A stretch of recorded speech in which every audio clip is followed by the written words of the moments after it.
Welcome back. Now, as Dr. Foster reaches its final episode tonight, we're taking your calls on coping with a less than amicable split with divorce coach Sara Davison. Really lovely to meet you. So, a divorce coach, this is a relatively new term. Tell us about how you started all of this. Well, I've been coaching for about 23 years, actually, but when I went through my own divorce, I looked around for help, and there really wasn't anything out there to help me get through it. So what I decided to do was just really out of necessity, was to create my own techniques and combine my coaching experience with what I was actually living through as well. So that's how this actually... Sadly, big demand for it as well. It's a huge demand, yes. Well, let's put you to the test then, in that case. We've got Christine, who's on the phone. Hi, Christine. Hi, Christine. Hi. Hello. Hi there. Right, what would you like to say? My difficulty is I don't feel able to trust anybody after what happened to me. Okay. You were married for 20 years, suffered terrible mental abuse in the past, and divorced earlier this year. So you're now worried that after all of that you've been through, that you won't be able to trust another person? Yes. Yeah, well, it's a long time to be going through that sort of abuse, isn't it? Yes, it is. And, you know, Christine, I think the important thing to remember is that, you know, you've been on a journey and now you're coming out the other side. You know, at least you're out of that abusive relationship.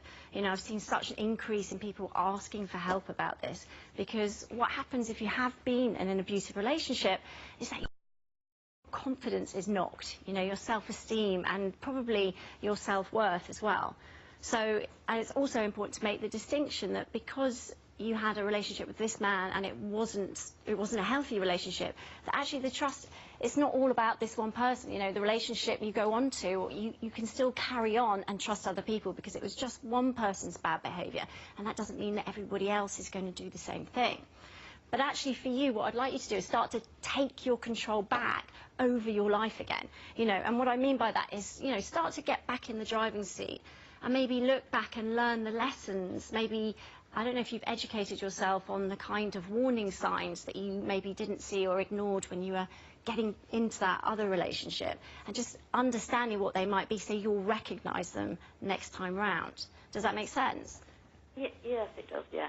Yeah. And I think the thing is also, when was the last time somebody said to you, you are amazing? I mean, the fact is you phoned today, you've got out of that, you've moved on, and I don't think you ever forget, you can't forget what went on. No. And you, as you say, you learn from it and maybe recognise the signs. But at the same time, you've got to be confident in yourself, haven't you? You've got to say, look, I am amazing, I deserve this now, it's my turn. Yes, yeah. And it's very much about shifting the focus away from the past and onto the future. So actually planning things, you know, planning some things to have some fun with in the future, and actually thinking about what are you good at. You know, when you're suffering from self-esteem issues, often we focus on everything maybe we're not good at, or maybe we're replaying the messages that we heard when we were in that abusive relationship. So what I'd like you to do is start coming up with some empowering phrases like, I am good enough, or, you know, I am lovable, and just practicing them out loud as ever. Yeah, I know that can sound a little bit awkward and at times, but actually just saying these things out loud makes it more true. And if you're living it and saying it with your whole body, then actually that can make a massive difference to your confidence levels. Thank you, Christine. Thank you for your call, Christine. Right, we've got Sam on the line now. Sam, hi. Hi. Gosh, you've been through it as well. So your fiancé recently left you after 10 years together. Yeah. What was the reason? He basically got with my friend. Right, okay, so this is a double betrayal here. Exactly. You've got a young daughter and you're also 21 weeks pregnant. Did your friend know you were pregnant at the time? She did, yeah. Wow, okay, so you are struggling to cope with moving forward from this? Yeah, exactly. And you still have to see him? Yeah, I have to see him obviously for our daughter, which makes it extremely hard. I don't know how to move forward myself. Yeah, okay, all right. I mean, this is a difficult one because, you know, obviously it's a betrayal on two levels. So it's not just from your partner, it's also from a friend. And betrayal can be difficult to come to terms with. I think managing your communication with your ex is important because there are things you can do to take back your control over that situation a little bit. So set some rules about what happens at handovers.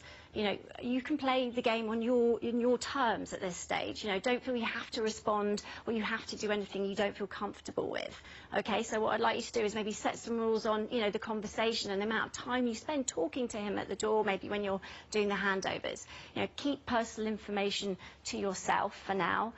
You know, don't feel that you have to answer questions, and then just, you know, keep those times tight so you have the bag packed, you know what you need to say in order to hand them over.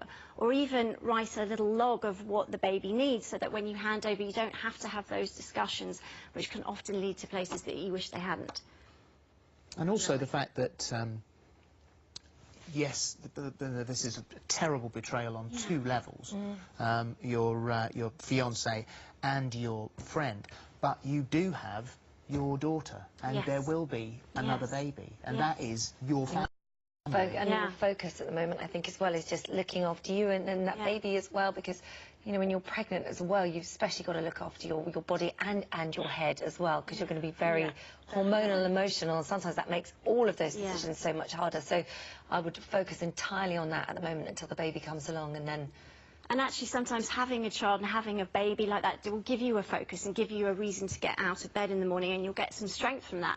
But it's also important to create a breakup support team around you. So good people, maybe that's friends that you choose carefully, because some friends maybe are emotionally involved and maybe they don't make you feel as good as some of the other friends. So choose some good friends to support you. You know, have some family members, if you have them around close, that you can rely on.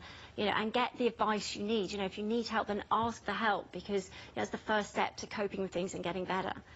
Yeah, definitely. And I know it's painful now, but honestly, they're better off together and out of your life, because you don't need that in your life. You just don't. You don't need a friend like that, and you don't need a cheating partner like that either. I know. Thanks, Ali. All right. All right, darling. All right. Bye now. Kelly is on the phone now. Hi, Kelly. Hi. Hi there.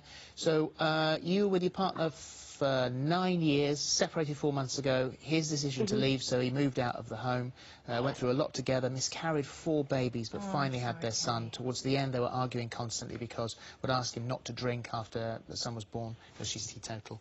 And she's so much pain. I really miss him. He's moved on and seems fine. That must make it feel Why worse. is he fine and she's not? Well, this is interesting. I see this all the time. You know, people move on, partners move on. If it was their decision to leave, obviously it's easier for them just to get on with life. And I think for those of you out there that are heartbroken, I think it's really important, again, to try and take your control back over your life. So how can you do that? Well, there's a couple of techniques that I use that are very simple, but also very effective. So if you are struggling with heartbreak, if you're... Ex's name will have so much emotion attached to it. A name or even a nickname, you know, carries so much weight, and often when we use it, it causes us some pain. So what I advise my clients to do, which is really effective, is instead of using their name, then just to use their first initial. So, for example, if her name's Richard, then you just shorten it down to R. And I'm not talking a capital R either. I'm talking about a small r. Okay, so whenever you're writing, typing, or talking about them, then that's how you refer to them. And you'll be amazed how that decreases the intensity of the emotion you have around it. Also, another really powerful technique is that, you know, often when we're going through a breakup, we like to talk, especially us women. We like to talk about our story. And, you know, the sad story will reconnect you to all those negative emotions and all that pain. Now, obviously, it is a difficult time, and, you know, you do want to connect with certain people. But be selective of who you tell your story to, because every time you reconnect it, your brain doesn't know the difference between a story that's real and happening in this moment and a story that's just imagined. So it will reconnect you all the time to that pain and those negative emotions. So a great way to try and stop all those negative emotions and take your control back is just to limit the amount of time that you spend talking about the story as well. Does that help a bit, Kelly? Yes, thank you. It's just really difficult because I'm finding it hard to let go, and I feel all jealous feelings, wondering if he's with somebody else, or and obviously when he comes to pick up our son, I feel like I'm sort of holding on a conversation just to have that like 5 minutes with him, and he's just like eager to go. That will get better with time, though. Like, that will get better with time. I mean, it's going to be really painful at the moment, but time's a healer, I guess, with that.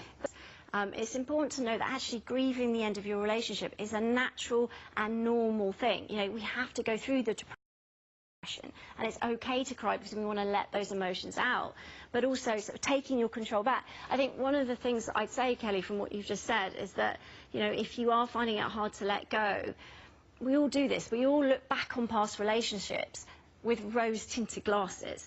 And I think it's really important to really, and sometimes you might have to wrench them off your face, and just to maybe write a list even of all the things that weren't great about your relationship.